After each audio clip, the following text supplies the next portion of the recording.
Continuamos nuestro estudio del libro de Hebreos, Sustancia y Sombra. Ahora estamos en el capítulo 8. Lo he titulado Un mejor pacto, o un subtítulo, si te gusta, El modelo del monte. Antes de comenzar, oremos. Padre Celestial, qué privilegio estudiar la palabra de Dios.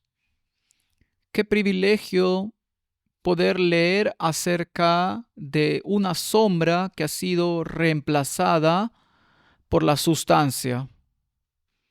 Bendícenos al profundizar en estas palabras en el nombre de Jesús. Amén. Ahora, el capítulo 8 es básicamente un mensaje del santuario. Jesús es el sumo sacerdote de un mejor pacto.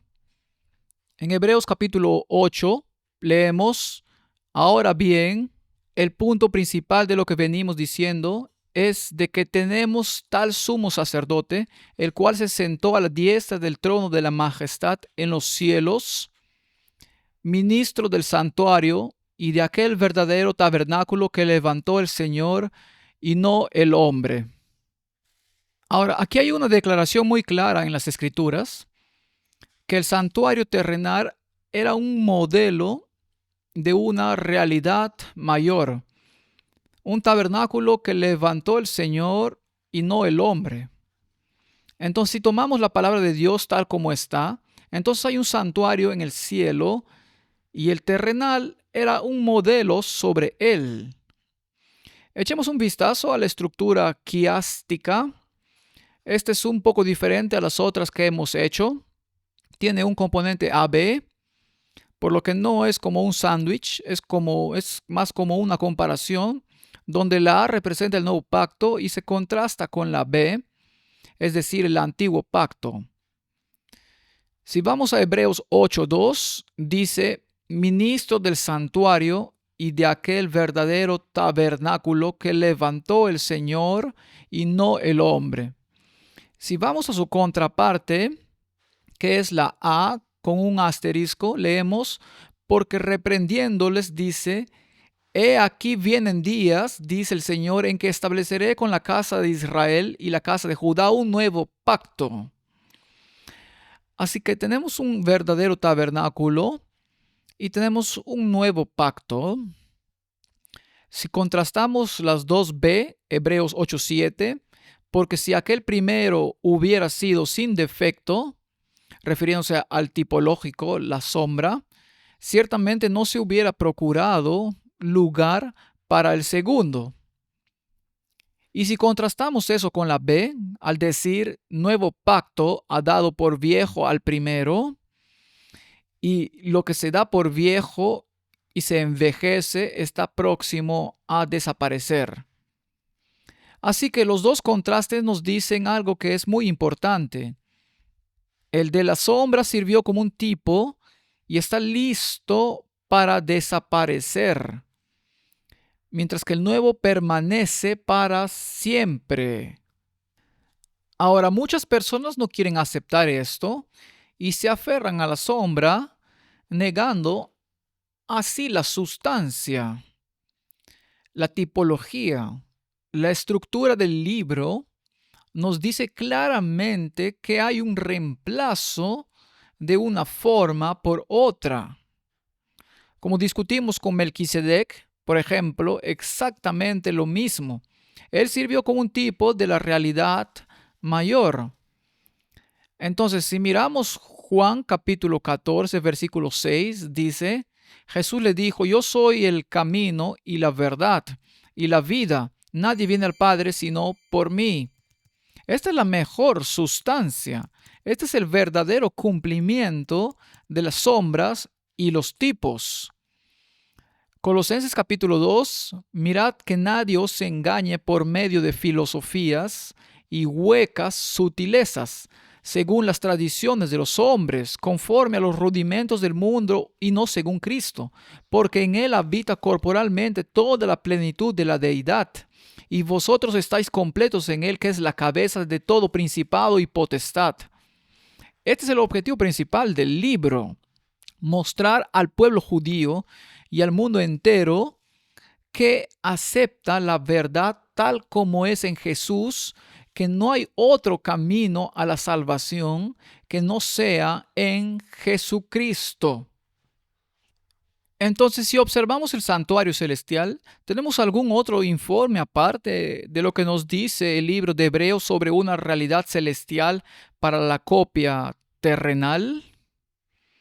Bueno, si vamos al libro de Apocalipsis, este habla del ministerio de Cristo en el cielo, y el versículo 12, capítulo 1, dice: y me volví para ver la voz que hablaba conmigo, y vuelto, vi 7 candeleros de oro, y en medio de los 7 candeleros a uno semejante al Hijo del Hombre, vestido de una ropa que llegaba hasta los pies y ceñido por el pecho con un cinto de oro. Así que en visión Juan ve un destello de lo celestial y ve a Jesús, el Hijo del Hombre, caminando entre los candeleros. Este título, Hijo del Hombre, lo leemos en el libro de Daniel, donde uno, como el Hijo del Hombre, viene al anciano de días. Así que este es Jesús ministrando en el compartimento santo, la primera cámara del santuario. Y lo encontramos en el libro de Apocalipsis. Así que esto no puede referirse al santuario terrenal. Apocalipsis 8:3, otro ángel vino entonces y se paró ante el altar con un incensario de oro, y se le dio mucho incienso para añadirlo a las oraciones de todos los santos sobre el altar de oro que estaba delante del trono. Y de la mano del ángel subió a la presencia de Dios el humo del incienso con las oraciones de los santos. Aquí hay otro vistazo de la primera cámara, el primer lugar santo, donde ve la ministración en el altar del incienso. Por lo tanto, es una descripción clara de un santuario que no es un santuario terrenal, sino un santuario celestial. Ahora, si saltamos a Apocalipsis capítulo 11, versículo 19, allí tenemos otro vistazo y dice: y el templo de Dios fue abierto en el cielo, y el arca de su pacto se veía en el templo. Y hubo relámpagos, voces, truenos, un terremoto y grande granizo. Así que aquí tenemos un vistazo del lugar santísimo donde se guardaba el arca del pacto. Así que claramente la Biblia nos dice que hay un santuario celestial, y alegorizarlo sería quitar una declaración muy clara de un ministerio que se está llevando a cabo en el cielo. Es interesante que Apocalipsis 11 venga en la etapa donde el ministerio se transfiere de un ministerio en el lugar santo a un ministerio en el lugar santísimo. Así que este es el lenguaje del día de la expiación, porque solo en el día de la expiación el sacerdote entraba en el lugar santísimo. Así que la Biblia habla de un santuario literal que está en el cielo. La respuesta es sí. Pablo lo dice claramente. Dios lo construyó, Él lo erigió, no el hombre. El libro de Apocalipsis en visión nos dice que Juan vio el ministerio llevándose a cabo primero en el lugar santo, y luego, a medida que la historia avanza más cerca de nuestro tiempo, vio que el ministerio continuaba en el lugar santísimo. Así que continuamos con Hebreos capítulo 8. El versículo 3 nos dice: porque todo sumo sacerdote está constituido para presentar ofrendas y sacrificios, por lo cual es necesario que también éste tenga algo que ofrecer. Así que si estuviese sobre la tierra, ni siquiera sería sacerdote, habiendo aún sacerdotes que presentan las ofrendas según la ley, los cuales sirven a lo que es figura y sombra de las cosas celestiales. Como se le advirtió a Moisés cuando iba a erigir el tabernáculo, diciéndole: mira, haz todas las cosas conforme al modelo que se te ha mostrado en el monte. Así que aquí tenemos otra confirmación de que lo terrenal es una sombra de lo celestial, y que el sacerdote terrenal tenía algo que ofrecer. Por lo tanto, el sacerdote celestial debe tener algo que ofrecer. Ahora, la ofrenda de lo terrenal era animal y la sangre era el símbolo de la vida que fue derramada, y por lo tanto el celestial también tenía algo que ofrecer, la sangre de Cristo, que es la vida que Él dio por nosotros. Si vamos a Éxodo capítulo 25, cuando leemos en el versículo 9 en adelante, conforme a todo lo que yo te muestre, el diseño del tabernáculo y el diseño de todos sus utensilios, así lo haréis. Mira y hazlos conforme al modelo que te ha sido mostrado en el monte. Así que, obviamente, Moisés recibió un recorrido en visión de exactamente lo que necesitaba construir. Una copia en miniatura aquí en esta tierra, y no solo incluía la construcción, también incluía el detalle de cada elemento en ese santuario, y cada uno apuntaba a la realidad mayor que es Jesucristo. Así que necesitamos aprender lecciones de todos ellos. Y luego pasa al candelero y dice, por ejemplo, y esta era la hechura del candelero de oro labrado a martillo. Desde su pie hasta sus flores era labrado a martillo, conforme al modelo que Jehová mostró a Moisés. Así hizo el candelero. Así que no solo cómo debía verse, sino cómo debía hacerse. Esto también era importante, porque es interesante que el candelero estuviera hecho de oro labrado. Así que cuando leemos en Colosenses capítulo 2, versículo 17, todo lo cual es sombra de lo que ha de venir, pero el cuerpo es de Cristo, o la realidad, la sustancia es Jesucristo. Entonces nos dice que todo lo que fue construido pertenecía a Jesús y su ministerio. Así que si repetimos esto para realmente internalizarlo, como se le advirtió a Moisés cuando iba a erigir el tabernáculo, diciendo, mira, haz todas las cosas conforme al modelo que se te ha mostrado en el monte. Versículo 5. Así que cuando estudiamos el santuario, entonces debemos aprender lecciones de esto. Fue erigido en medio del pueblo, con las tribus asentadas en un orden particular alrededor. Había un muro exterior de lino blanco. Incluso la forma en que se plantaron estos postes es significativa. Por ejemplo, algunos de los postes tuvieron que colocarse sobre bases de plata, y esta plata se preparó a partir del dinero de la redención. Ese cuarto de ciclo que se fundió y sirvió como pilar o base para estos pilares. Ahora, eso es interesante porque la Biblia dice, el que venza, yo haré una columna en la casa del Señor. Entonces, ¿sobre qué se sostiene este pilar que representa a la humanidad? Se sostiene sobre esa redención, esa liberación de la pena del pecado. Entonces, si construimos sobre otro fundamento que no sea Cristo, entonces no tenemos fundamento. Así que este fundamento fue la redención que encontramos en Jesucristo, lo que nos permite ser un pilar o ser comparado con uno de estos pilares. Y se nos advierte que estemos como una aguja a un polo, como una aguja a un pilar. Y había una entrada que se llamaba la puerta, y entrabas por allí y luego te encontrabas con el altar del holocausto, que tenía una cubierta de bronce sobre madera.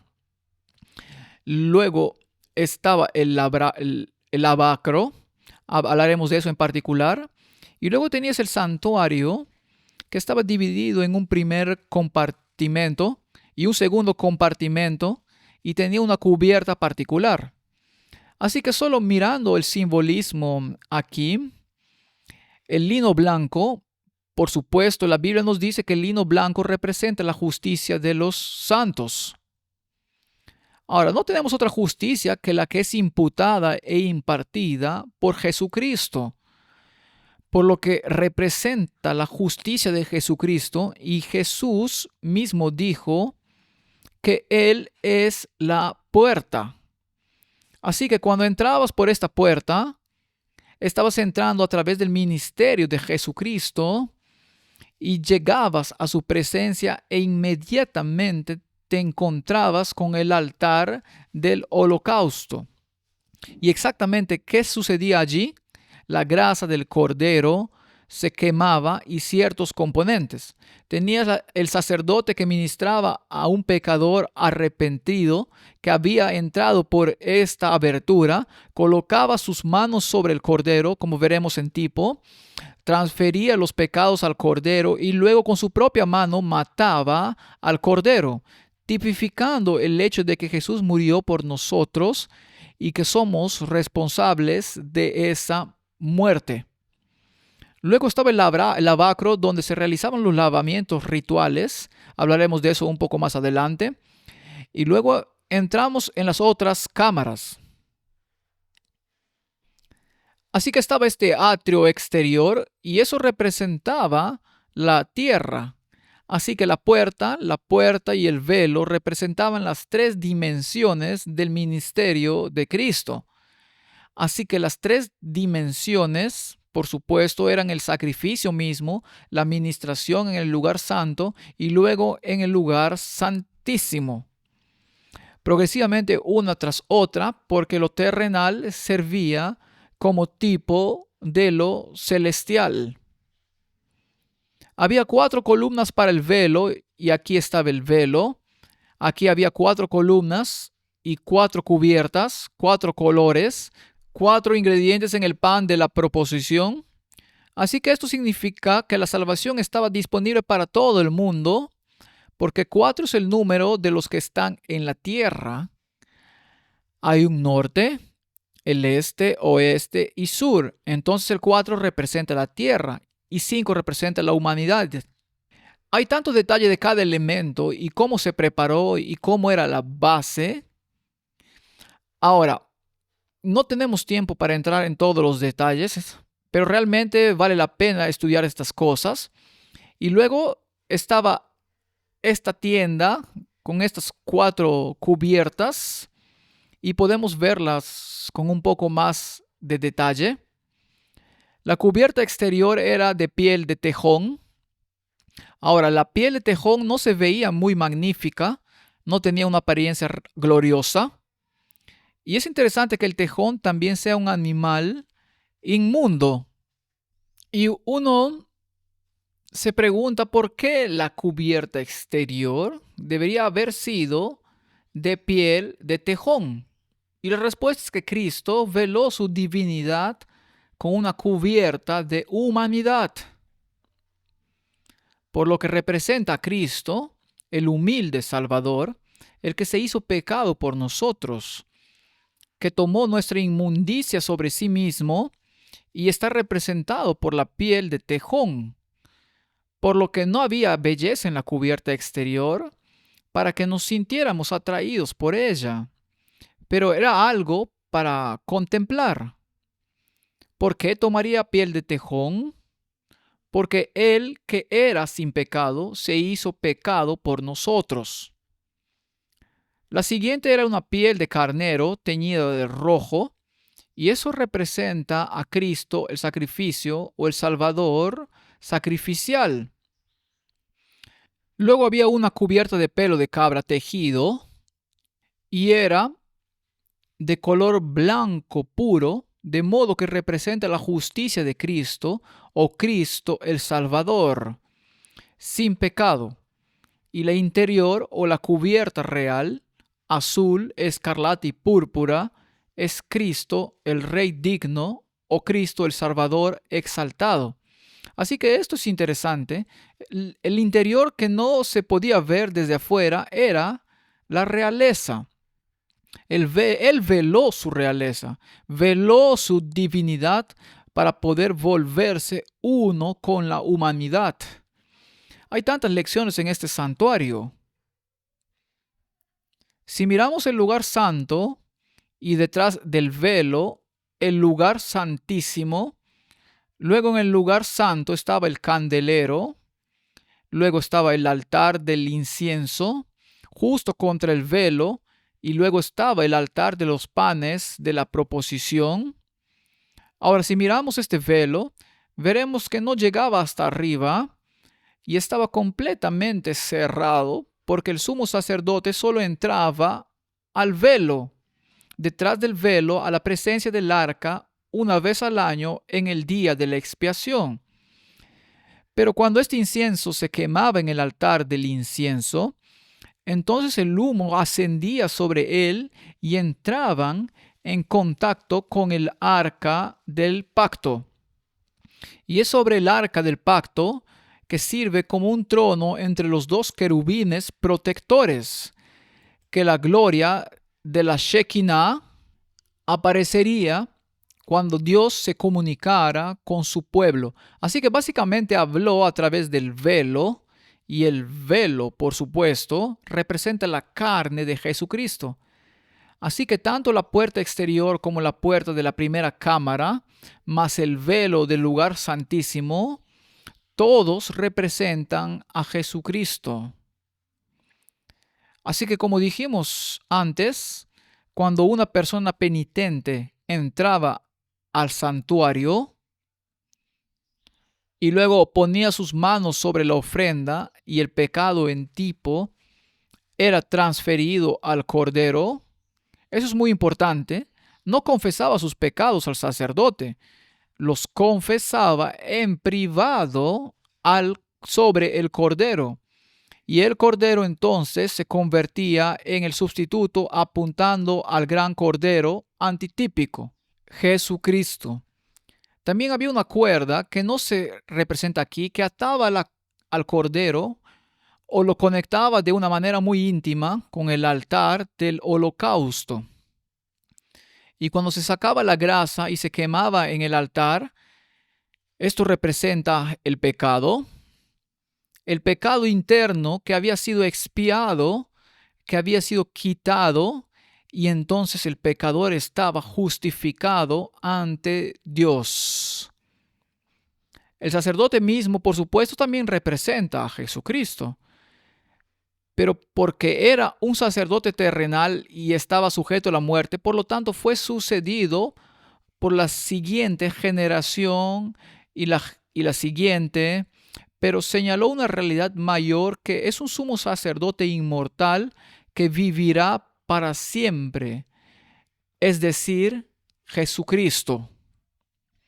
También es interesante que cuando el sacerdote oficiaba, tomaba una pequeña porción de la carne una vez preparada y la comía en tipo, transfiriendo el pecado que había sido confesado sobre la ofrenda a sí mismo, de modo que se convertía en tipo en un portador del pecado, y cuando ofrecía por sus propios pecados, porque era un hombre mortal, un pecador, al igual que toda la humanidad, entonces ofrecía ese sacrificio por sí mismo, más todos aquellos que habían sido internalizados o confesados, y llevaba algo de esa sangre al lugar santo y la aplicaba a los cuernos del altar del incienso. De modo que, en tipo, los pecados eran transferidos al lugar santo como si fuera un registro, un disco duro con todos los pecados de los hijos de Israel. Y este registro de pecado, acumulado durante un año, y una vez al año, incluso el registro del pecado era eliminado, pero llegaremos a eso más adelante. Ahora, dentro del lugar santísimo estaba el arca del pacto con los dos querubines cubridores, y el arca del pacto estaba hecha de madera de acacia y estaba cubierta de oro puro, y dentro estaba el pacto o la ley moral. Los 10 mandamientos en las 2 tablas de piedra escritos en ambos lados. Originalmente también había una olla de maná escondido y también estaba la vara de Aarón que había florecido. Ahora es interesante que esa vara cuando floreció no solo produjo hojas, sino también frutos y flores. Así que todo el proceso fue representado en un milagro. Floreció y produjo las hojas, produjo las flores y produjo el fruto, representando también ese proceso de santificación hasta la producción de fruto. Ahora, al lado del arca estaba el libro que fue escrito por Moisés, el rollo. Eso representaba la ley ceremonial. Ahora, la ley ceremonial no fue colocada en el arca, así que la ley ceremonial estaba al lado del arca. Así que este propiciatorio en la parte superior que cubría el arca protegía de la condenación de la ley moral. La ley moral de los 10 mandamientos. Si quebrantas uno, los quebrantas todos. Y la paga del pecado es muerte. Es quebrantar la ley porque el pecado es la transgresión de la ley. Esa es una referencia a la ley moral. Por eso el propiciatorio la cubría. Así que continuamos con Deuteronomios 31, 24 al 26 y dice: y cuando acabó Moisés de escribir las palabras de esta ley en el libro, refiriéndose a la ley ceremonial, hasta concluirse, dio órdenes Moisés a los levitas que llevaban el arca del pacto de Jehová, diciendo: tomad este libro de la ley y ponedlo al lado del arca, no dentro del arca, del pacto de Jehová vuestro Dios, y esté allí por testigo contra ti. Así que este libro de la ley ceremonial, que contenía todos los tipos y sombras, estaba allí como testigo contra ti o contra nosotros. ¿Por qué debería ser eso?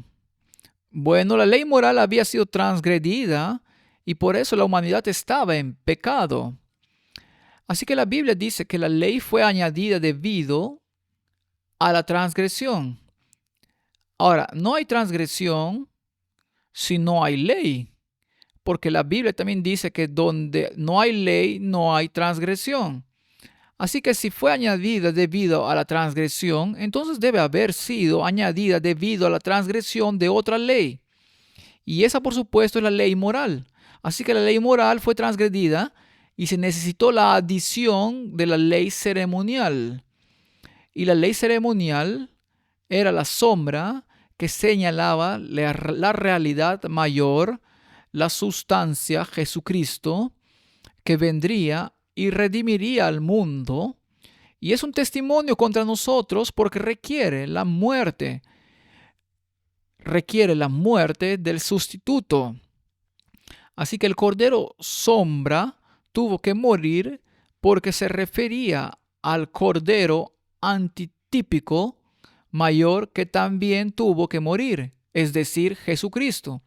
Y nos condenó, y es por eso que fuimos responsables de esa muerte del cordero. Nos mostró nuestra parte en esta triste historia. Nos dijo que fuimos responsables de la muerte del cordero. Así que si observamos las 2 divisiones principales de la ley moral y la ley ceremonial, veremos que la ley moral se llama la ley real, Santiago 2, versículos 8 y 12. También se llama la ley de la libertad. Esta ley es una ley de libertad porque si todos la cumplen, las personas serán libres. Imaginen a todos cumpliendo la ley de Dios. ¡Qué mundo maravilloso sería este! ¿No es así? Sería posible caminar por las calles sin temor a ser abordado por algún criminal. Podrían tener su casa abierta sin necesidad de cerraduras ni nada para mantener al ladrón afuera. No tendría que preocuparse por el vecino codicioso que tenía malos pensamientos porque poseían algo que él o ella no poseía. Todos tendrían la convicción de que Dios está legítimamente entronizado en su trono. En la primera tabla habría respeto por Dios. No habría otros dioses además de Él. La idolatría sería algo que no existiría. Y el tiempo, un tiempo precioso con Dios se guardaría. Por eso se llama ley de libertad. Te libera de la esclavitud del pecado. Ahora, la ley no puede proveer eso. Así que se añadió la ley ceremonial porque apuntaba a la realidad mayor que es Jesucristo, quien podría restaurar esa libertad. En Éxodo también se nos dice que esta ley moral fue escrita por el dedo de Dios en piedra. Fue colocada dentro del arca, según Deuteronomio y Primera de Reyes. Y existía antes del pecado porque donde no hay ley, no hay transgresión. Así que si hubo una transgresión, entonces la ley debe haber existido. Y ya hemos discutido esto en muchas otras conferencias. Pero Satanás no pudo haber pecado. Lucifer no pudo haber caído si no hubiera habido una ley. Ahora, ¿qué leyes quebrantó? La Biblia dice que las quebrantó todas, pero comenzó con codiciar la posición de Dios. Eso es quebrantar el 10º mandamiento. Si codicias la posición de Dios y quieres colocarte en esa posición, entonces obviamente también quieres ser Dios. Eso es quebrantar el primer mandamiento. Y si te consideras en ese lugar justo, eso es romper el segundo mandamiento. Es idolatría, es falta de respeto a Dios. Es tomar su nombre en vano. Si pasamos a la segunda tabla de piedra, honra a tu padre y a tu madre, ¿quién era su padre? Dios. Dios era su padre.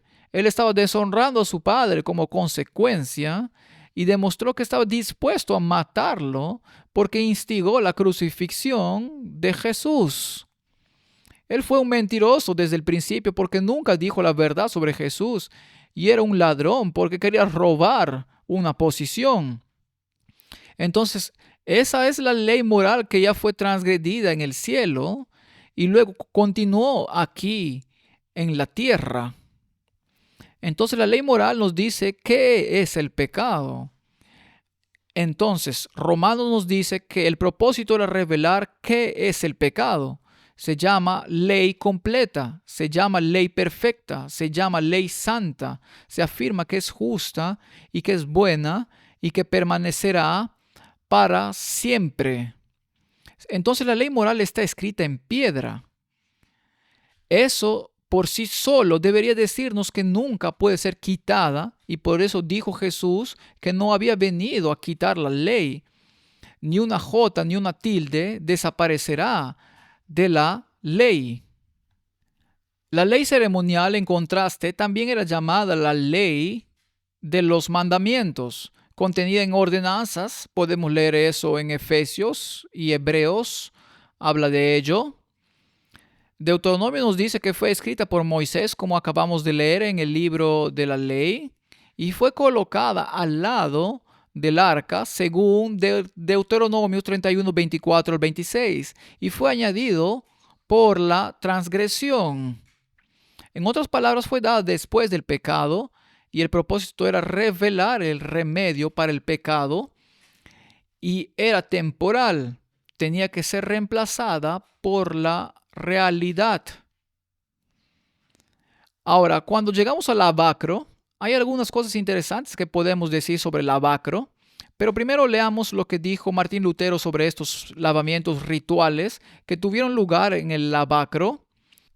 Martín Lutero dijo: la razón por la que Cristo no lavó los suyos, sino los pies de sus discípulos, mientras que los sumos sacerdotes en la ley no lavaron a otros, sino a sí mismo, fue esta: el sumo sacerdote en la ley era impuro y pecador como los demás hombres. Por lo tanto, se lavaba los pies y ofrecía sacrificios no solo por los pecados del pueblo, sino también por los suyos. Pero nuestro eterno sumo sacerdote es santo, inocente, sin mancha, separado de los pecadores.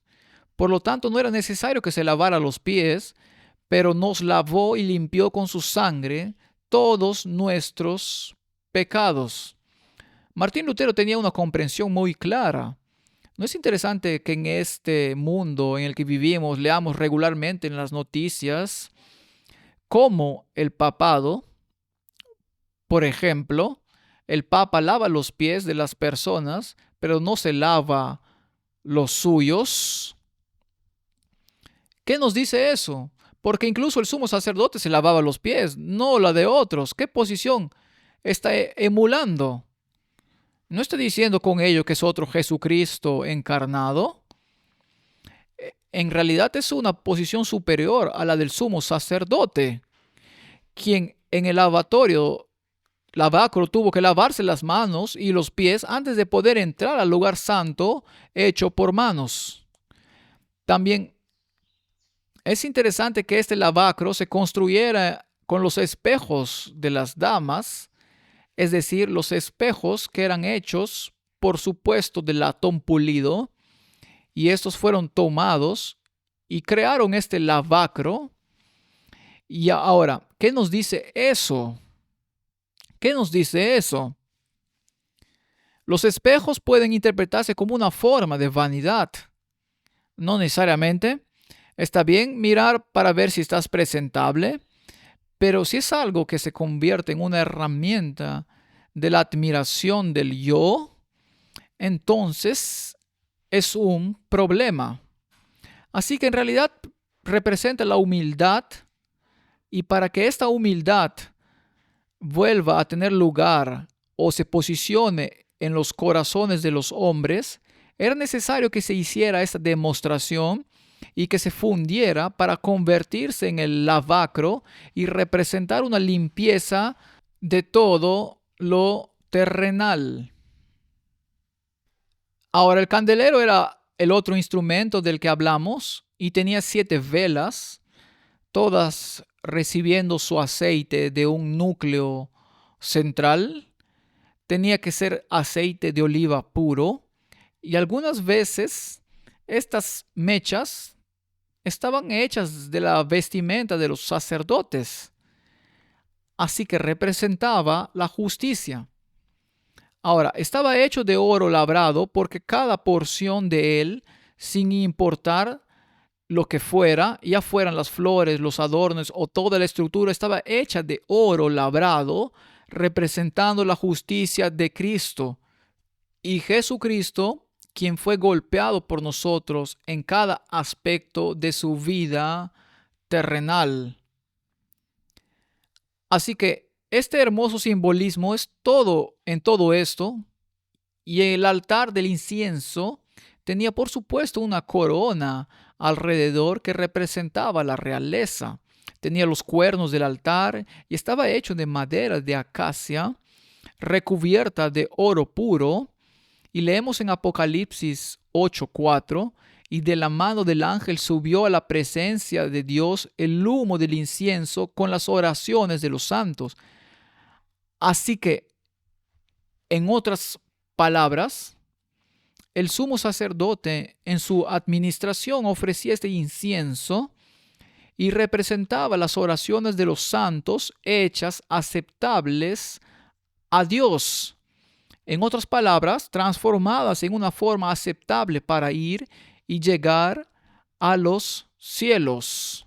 Eso es realmente asombroso, porque la Biblia también dice que el Espíritu Santo intercede con gemidos para hacer nuestras oraciones aceptables. Así que es así como oramos a través de Jesucristo. Luego, el altar del pan de la proposición. Leemos en Juan 6:51: yo soy el pan vivo que descendió del cielo. Si alguno comiera de este pan, vivirá para siempre. Y el pan que yo daré es mi carne, la cual yo daré por la vida del mundo. Ahora, este pan de la proposición debía ser reemplazado semanalmente. Había 12 panes que representaban a las 12 tribus de Israel y también representaba, por supuesto, a Jesucristo, el pan del cielo. Fue dado para la vida del mundo. Ahora, más adelante en la historia de Israel, este santuario terrenal, que era un santuario portátil, fue reemplazado por una estructura permanente.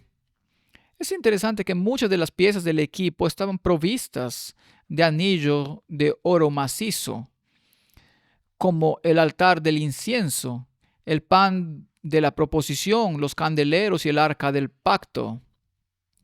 Y los sacerdotes debían llevarlos en varas y no se les permitía tocarlo directamente. Por eso se insertaban estas varas y el resto del equipo, como las tablas y las varas que eran el resto de la construcción. Se permitía colocarlos en catres y transportarlos en carros tirados por animales. Ahora, el templo de Salomón era una estructura permanente e incluso allí el modelo fue dado con precisión, nuevamente en visión, y tuvo que ser seguido hasta el más mínimo detalle. Leemos en 1 de Crónicas 28, versículo 10, mira pues ahora que Jehová te ha elegido para que edifiques casa para el santuario, esfuérzate y hazla. Y David dio a Salomón su hijo el plano del pórtico del templo. Así que David lo había recibido en visión, tal como Moisés había lo recibido en visión, el modelo exacto de cómo tenía que ser construido. Y sus casas, sus tesorerías, sus aposentos, sus cámaras y la casa del propiciatorio, hasta el último detalle, como en el caso del santuario portátil, fueron proporcionados en visión a David, quien se los entregó a su hijo Salomón. Asimismo, el plano de todas las cosas que tenía en mente para los atrios de la casa de Jehová, para todas las cámaras alrededor, para las tesorerías de la casa de Dios y para las tesorerías de las cosas santificadas. De modo que cada elemento fue fabricado nuevamente según el modelo. Leemos en el espíritu de profecía, Dios le dio a David el modelo del templo que Salomón construyó. A nadie más que a los hombres más hábiles en diseño y arte se les permitió tener algo que ver con la obra. Cada piedra del templo fue preparada para encajar exactamente en su lugar antes de ser llevada al templo, y el templo se unió sin el sonido de un hacha o un martillo. No se puede encontrar un edificio así en el mundo en cuanto a belleza, riqueza y esplendor. Así que cada detalle, incluso cómo se construiría, es interesante que Salomón creara una cantera incluso en ese mismo monte. Y hoy existe esta brecha entre Gólgota y el monte donde está situado el templo. Y estas piedras fueron cortadas allí con precisión y martilladas. Esta cantera representa el mundo. Y es en este mundo que debemos ser enormes y cuadrados y donde se supone que el cincel y el martillo corrigen las faltas en nuestros caracteres. Y una vez que esa piedra fue construida en el templo, no se le aplicó ningún martillo ni equipo, estaba completa. Representa la humanidad habiendo sido incorporada a lo celestial. Nuestra formación de carácter debe tener lugar aquí y el cambio de corazón debe ocurrir aquí antes de que seamos edificados en ese templo celestial. Y se nos dice en el Nuevo Testamento que somos piedras vivas, edificadas en un templo viviente en que el futuro representará a los redimidos de toda la humanidad. Ahora, obviamente, si lo viejo tiene que ser reemplazado con lo nuevo, Si el tipo tiene que convertirse en el antitipo, si la sombra tiene que convertirse en la sustancia, entonces debe haber un cambio del sacerdocio. Y vimos eso en el capítulo anterior. Ahora, vayamos un paso más allá, Hebreos capítulo 8, versículo 6.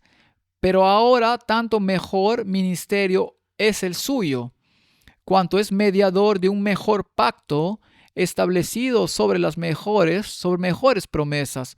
Porque si aquel primero hubiera sido sin defecto, ciertamente no se hubiera procurado lugar para el segundo, porque reprendiendo les dice: He aquí vienen días, dice el Señor, en que estableceré con la casa de Israel y la casa de Judá un nuevo pacto. Ahora, detengámonos ahí por un momento. ¿Dios comete errores? La respuesta es no. ¿Él es infalible? La respuesta es sí. Él es infalible. Entonces, ¿cómo pudo haber estado lleno de faltas?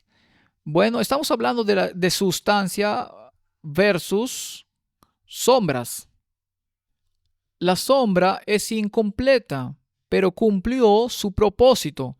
Apuntaba a la realidad mayor, pero al estar incompleta, no era perfecta. Era perfecta para el tiempo en el que estaba siendo usada, mientras el Mesías no estaba aquí, pero apuntaba a esa realidad y por lo tanto no podía cumplir la totalidad del nuevo pacto. Así que cuando él reemplazó el antiguo pacto con el nuevo pacto, el antiguo era defectuoso, solo en el sentido de que no era la realidad, pero era perfecto en su representación porque era una copia exacta de la realidad. Pero una vez que hemos abrazado la realidad, entonces esa debería ser nuestra religión y no la sombra. Déjame darte un ejemplo tonto. Si tienes una foto de alguien que admiras y amas, y miras esta foto a diario, y esta foto es para ti casi como una realidad, cuando la realidad llega y puedes abrazar la realidad, puedes abrazar a la persona con la que tienes esta relación. ¿Es la imagen de algún valor? ¿O le dirías a la realidad: hazte a un lado, no te necesito, tengo una foto? Es tan tonto como eso. Si la sombra ha dado lugar a la sustancia, entonces ¿por qué aferrarse a la imagen si puede tener la realidad? Entonces, cuando Jeremías profetizó acerca de este nuevo pacto, todavía era un pacto futuro. Así que vayamos allí, Jeremías capítulo 31, versículo 31. He aquí que vienen días, dice Jehová, en los cuales haré nuevo pacto con la casa de Israel y con la casa de Judá. No como el pacto que hice con sus padres el día que tomé su mano para sacarlos de la tierra de Egipto, porque ellos invalidaron mi pacto, aunque fui yo un marido para ellos, dice Jehová. Podrían haberlo entendido, podrían haber estudiado los detalles, podrían haber deducido de la sombra cómo sería la sustancia. Pero la sombra se convirtió para ellos su realidad. Se aferraron a la imagen e ignoraron la realidad. El versículo 33 dice: pero este es el pacto que haré con la casa de Israel después de aquellos días. En otras palabras, futuro, dice Jehová: daré mi ley en su mente y la escribiré en su corazón.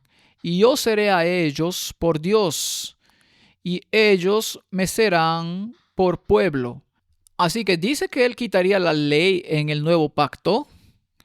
No, no, la escribiría en sus partes más íntimas. Ahora, ¿este pacto afecta solo la ley moral o afecta también la ley ceremonial?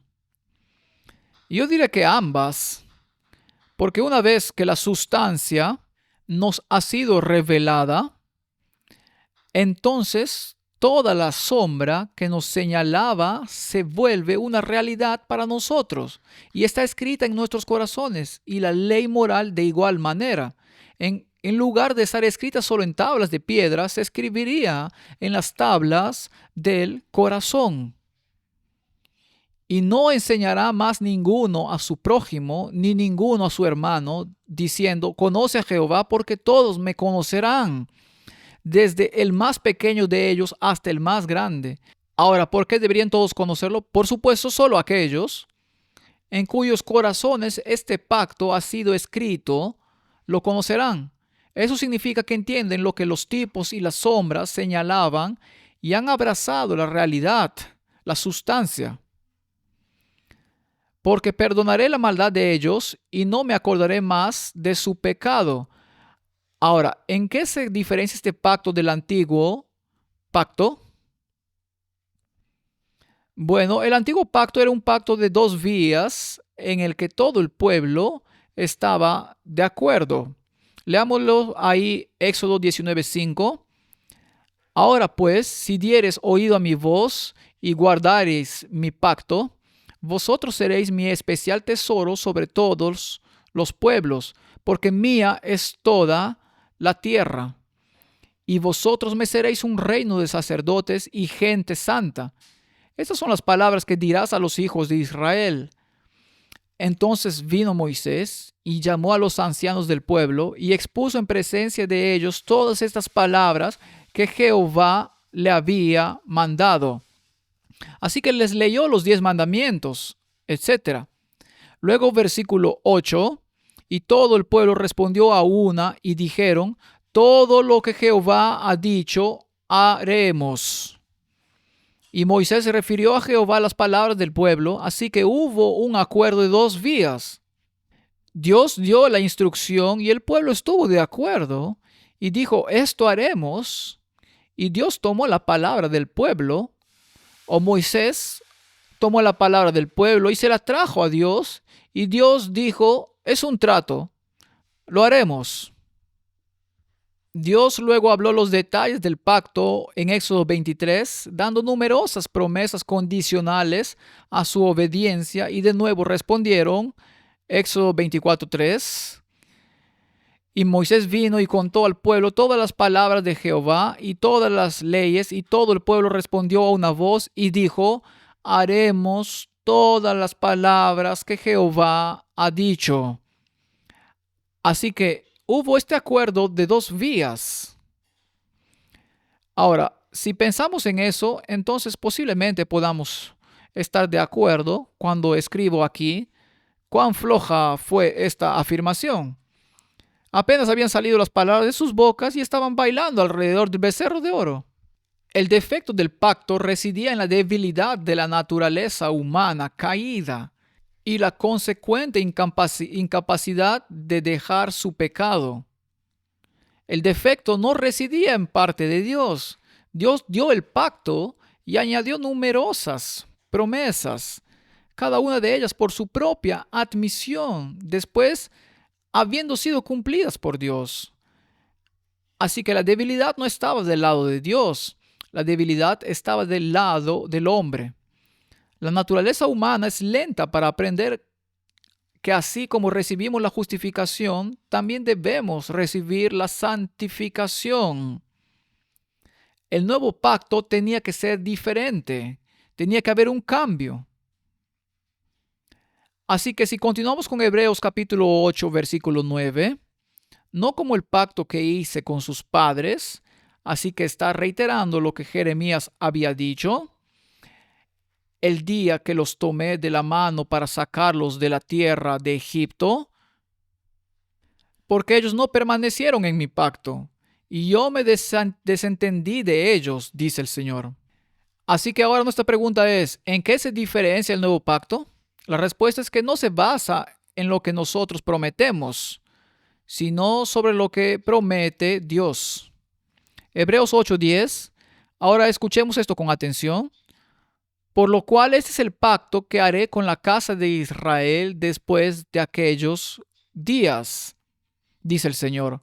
Pondré mis leyes en la mente de ellos y sobre su corazón las escribiré, y seré a ellos por Dios, y ellos serán a mí por pueblo.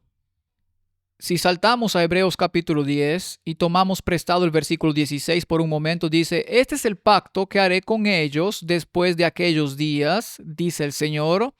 Pondré mis leyes en sus corazones y en sus mentes las escribiré, citando a Jeremías.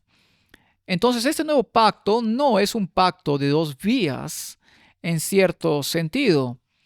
Es una promesa de Dios de lo que Él hará. Ahora, el corazón, por supuesto, es la experiencia espiritual y emocional. La mente es la experiencia intelectual y tu base de datos de memoria y la ley está inscrita en los afectos más profundos de quien la escribe. Así que la obediencia es por amor y no por algo que emprendas con tus propias fuerzas.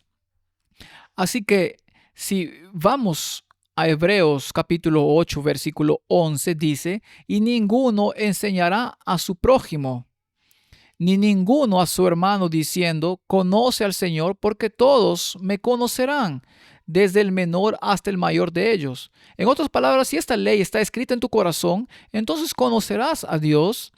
Y si conoces a Dios, entonces le permitirás trabajar dentro de ti y producir esta acción y reacción que viene únicamente de Él. Así que conocer a Dios, incluso en las cosas profundas de Dios, y ser conocido por Dios, es obviamente la experiencia más profunda de la que cualquier hombre es capaz. Así que esta es la base del nuevo pacto. Ahora, el antiguo pacto estaba basado en buenas promesas, según la Biblia, y el nuevo pacto, según la Biblia, está basado en mejores promesas. Así que el antiguo es terrenal, es la iglesia terrenal y una nación bajo Dios. Habló sobre la liberación de Egipto. Trajo al pueblo a una Canaán terrenal, tenía un santuario terrenal, había una Jerusalén terrenal, había un sacerdote terrenal y era mortal. Había mortalidad. Así que si vamos a las mejores promesas, tenemos una iglesia celestial y hay una nación bajo Dios. Hay liberación del pecado. No solo liberación de Egipto, sino el cumplimiento de lo que representaba. La liberación del pecado, un Canaán celestial, un santuario celestial, una Jerusalén celestial, un sacerdote celestial y la inmortalidad. Obviamente, estas son mejores promesas y por lo tanto representan un mejor pacto. ¿Significa esto que no hacemos nada, que Dios lo hace todo por nosotros? La respuesta es básicamente sí. Dios lo hace todo por nosotros, excepto que tenemos que consentir. Porque la Biblia dice que Él está a la puerta y llama. No forzará, no es un Dios coercitivo, pero si abrimos, entrará. Ahora, si el templo del alma está contaminado, ¿qué hará Jesús? ¿Qué hizo cuando vino al santuario terrenal? Cuando entró la primera vez, ¿no limpió el santuario? Sí, lo hizo. Y cualquier cosa acumulada que estuviera fuera del lugar, ¿no hubo una segunda purificación del santuario? Entonces, cuando Cristo entre en este santuario terrenal, también tendrá que haber una purificación del santuario, como la realizó en el santuario terrenal. Si lo rechazamos, eventualmente no quedará más sacrificio y dejará el templo como dejó el templo terrenal.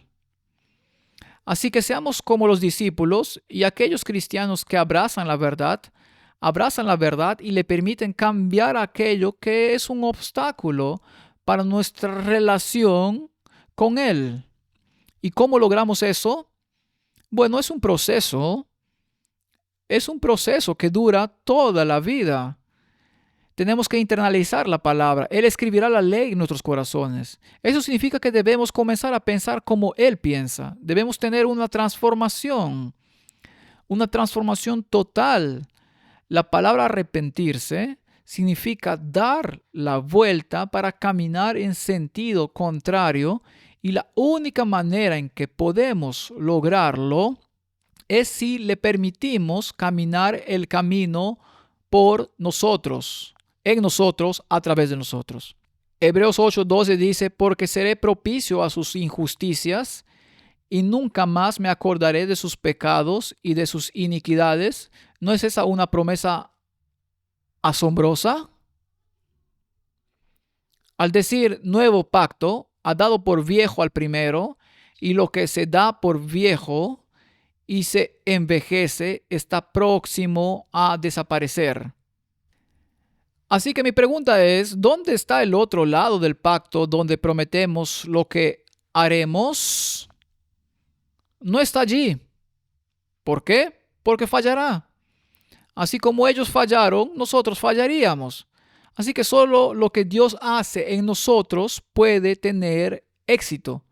Y que Dios nos dé la voluntad de someternos al martilleo y el golpeteo de esas piedras para quitar las asperezas, de modo que cuando el producto esté completo, porque le permitimos ser el maestro constructor, entonces puede ser construido ese templo y no habrá más llanto, no habrá más lágrimas, y las promesas de Dios se habrán cumplido. Tenemos una vida en la que le permitimos crear este cambio en nuestro carácter. Una vez que la obra esté completa y entremos en la Canaán celestial, entonces el crecimiento será solo en los ámbitos de lo que es correcto. Y este es el plan de salvación, una restauración de lo que se perdió en el Edén. Oremos. Padre Celestial, gracias por el mensaje del santuario que señala el ministerio de Jesucristo. Y gracias porque el antiguo pacto que se basaba en nuestra fuerza ha sido eliminado y reemplazado por un pacto que se basa en tu fuerza. Ayúdanos a tomar decisiones correctas en nuestras vidas. En el nombre de Jesús. Amén.